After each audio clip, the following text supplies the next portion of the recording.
about the finances. I disagree with that statement.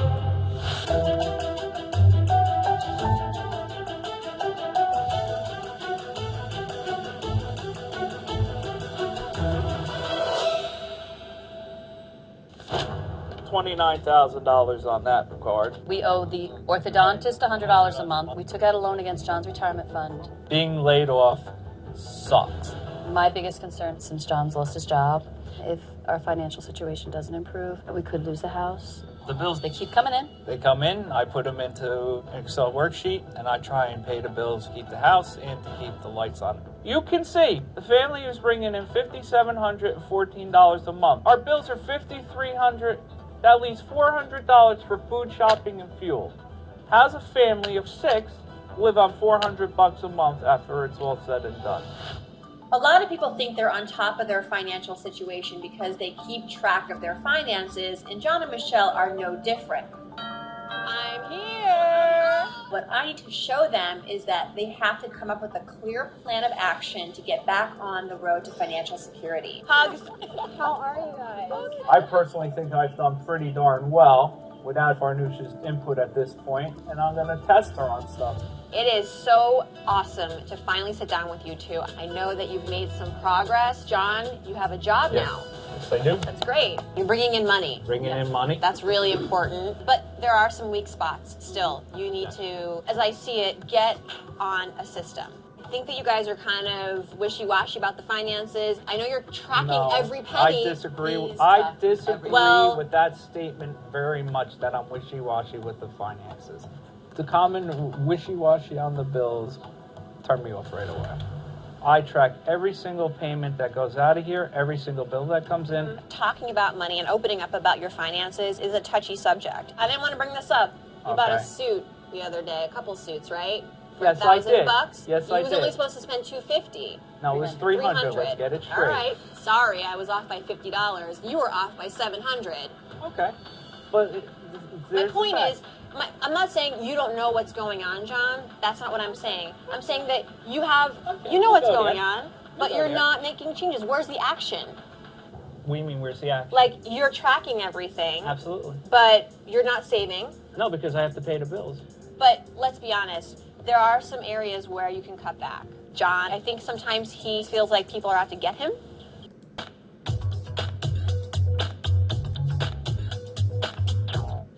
Imagine living in a space that measures a mere 168 square feet, more than 14 times smaller than the average American home. Well, it is here inside this tiny house where the proud owners are discovering that less is so much more.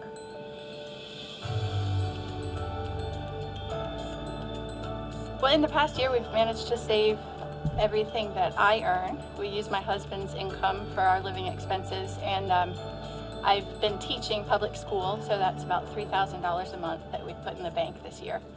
Hari, her husband Carl, and their 2 young kids, Archer and Ella, recently celebrated their 1-year anniversary in their tiny house. After losing their 1,500 square foot home to financial struggles, the couple took matters into their own hands. Literally, they built this space themselves with just $13,000 in materials. Their goal? To become debt-free and save enough to one day build a new home, mortgage-free. And so far, they're right on track. Things are going really well with the next project. We're going to build a 16 by 24 unit to begin with, and then we'll branch off of that and add bedrooms. You may remember seeing this family on The Anderson Show earlier this year, where I joined them on stage. Fascinated by their story, our financially fit team flew down to Virginia to see for ourselves and learn ways we can all downsize.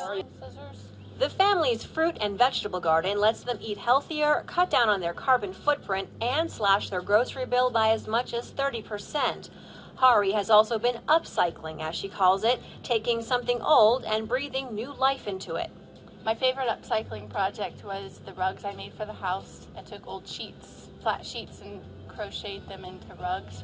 Hello everyone, welcome to Global Government News. Today is Monday, June 18th, 2012, and I'm Darko. This is my website, ggnonline.com, and on YouTube it's ddarko2012 and ddarko2013. I have a poll up here: how long until a drone kills the first American on American soil? So far, the majority are saying within the next 2 years, 38%, followed by the next year, and it will eventually happen, and we have 4% saying it will never happen. So,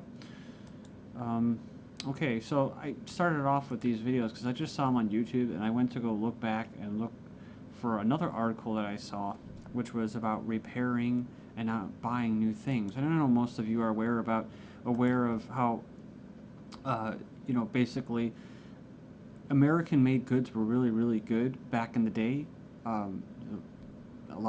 People had really good jobs, they had good benefits, but the quality of the products they were making inside the country were pretty good, and they were made to last. I mean, company's word was behind it, and they have guarantees. But now now you can see that there was that transition period, possibly in the 80s and that into the 90s, into like a throwaway society, right? Where you kind of just reuse, or you kind of just throw things out. Like I see people with cars all the time, buying new cars just because it's a little banged up or something like that. Oh, let's just buy a new car, right? And so now they got people into that mode where they're moving them away from just throwing things out to reusing them, and this is part of the austerity agenda. So, international bankers robbed and pillaged people, and then they bust a few people, real low guys for whatever Ponzi schemes, and you don't actually see the real schemers, the real financial terrorists.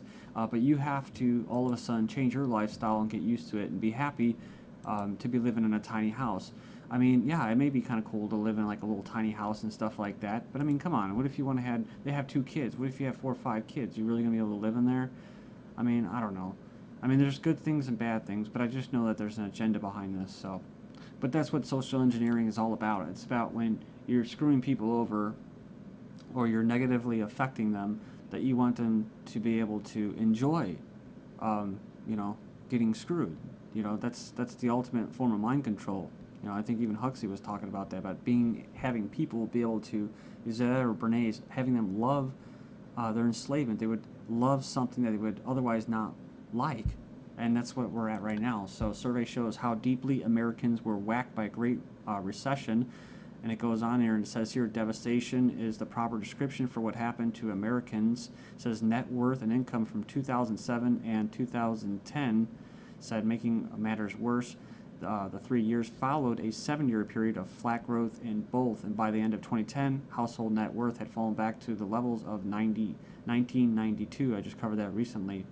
It says here, families and incomes in the middle 60% of population lost a larger share of their wealth over the 3-year period than the wealthiest and the poorest families. So part of that period I was talking about, like say in the 50s or something like that, even in the 60s, where you had high quality products made in this country, what else did you have? You had a real strong middle class. Well, middle class is kind of a big threat, right? It's a threat to the powers that be because you have wealth and you can actually possibly make changes. World leaders preach austerity from luxury Mexican beach resorts. So Chancellor of Germany, Angela Merkel, famous for preaching the need for austerity to Germany's hapless southern neighbors, is amongst a collection of world leaders attending the G20 summit in luxury of Los Cabos, Mexico. So it says here that the leaders attending the G20 summit will enjoy a stay at the acclaimed Las Ventanas al Paraíso, described as the very definition of luxury. It said amongst other leaders gathering in the hotel by an endless expanse of sapphire sea will be, says here, the 2 cheerleaders of the European austerity, Barroso and Van Rompuy. Then we have this Bilderberg academic henchman preaches austerity for the young, and of course that's what they target, of course, with the youth, is to get them, because a lot of older people may not be for it.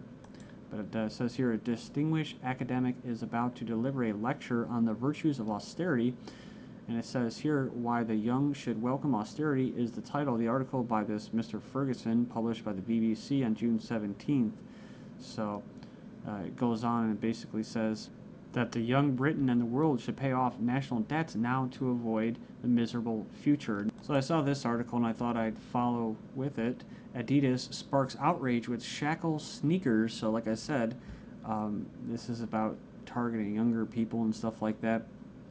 And they want to basically have them walking around with shackles on their shoes, and they buy it and pay for it, and they're proud of it, and they think it's cool to be slaves with shackles around their ankles. So, but yeah.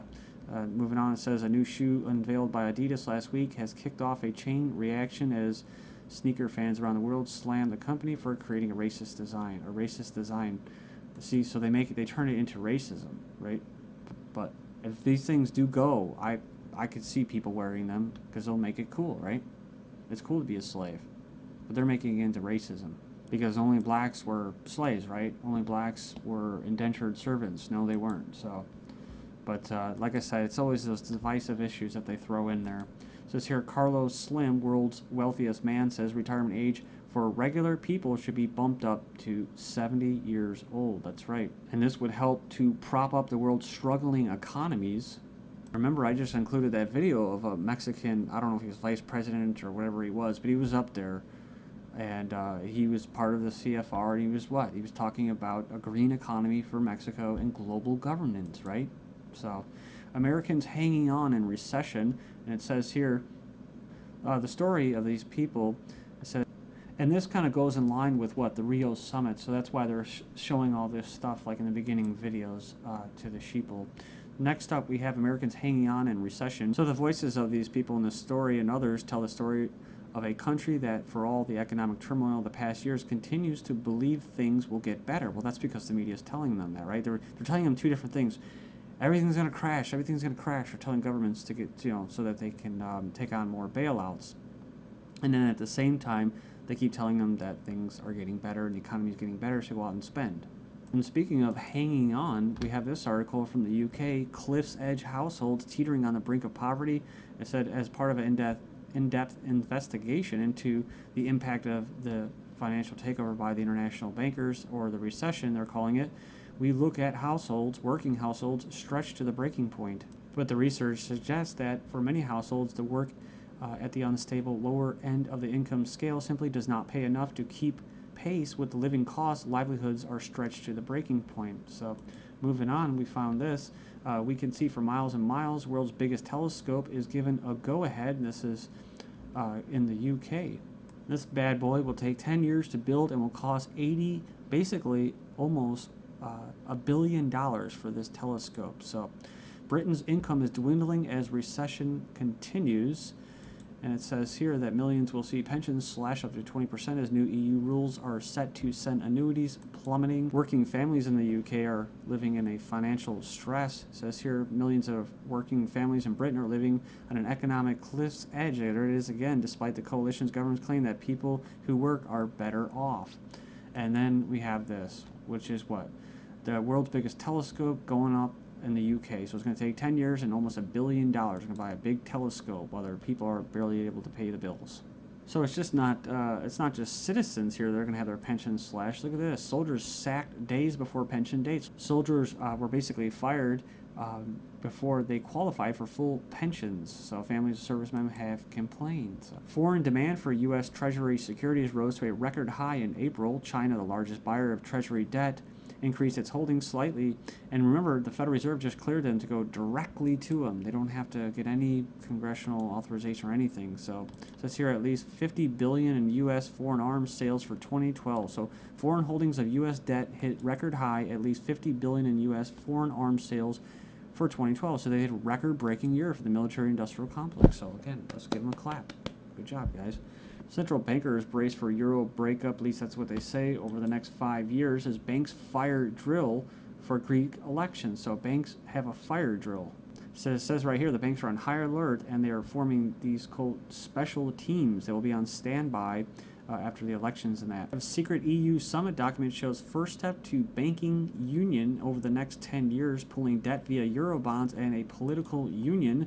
And it says here, actually, it's going to be done by 2013. So it's going to have a single regulator to oversee banks across the 27 European Union states. Then we have this, Noonan of Ireland, presence at Bilderberg Group conference cost him $4,300. It says here, his fellow politicians wanted to know what he was talking about. Well, he's talking about growing the economy and restoring stability. IMF urges Europe to help refinance an Irish bank bailout, along with the UK and Osborne. They want a bailout too, and a pro-bailout party is winning in Greece.